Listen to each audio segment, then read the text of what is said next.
À Jénine, même les enfants manifestent pour dénoncer les bombardements sur Gaza. Cette ville du nord de la Cisjordanie est depuis longtemps un bastion de la lutte armée palestinienne.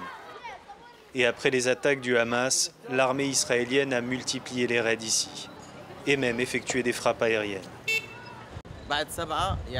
Depuis le 7 octobre, c'est un cauchemar. Les pays arabes, les pays occidentaux, le monde entier regarde la cause palestinienne se faire liquider.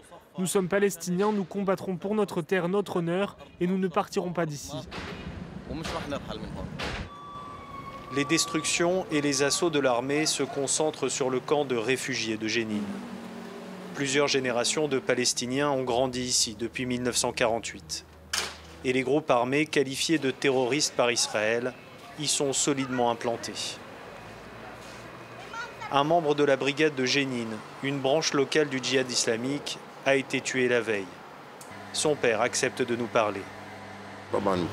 Bien sûr que je suis fier de mon fils. C'était un résistant et un bon croyant. Il défend ses droits, sa patrie et son honneur. Pourquoi ne serais-je pas fier? Celui qui défend son droit est devenu terroriste. Ça, c'est leur appellation à eux. Pour nous, ce n'est pas du terrorisme.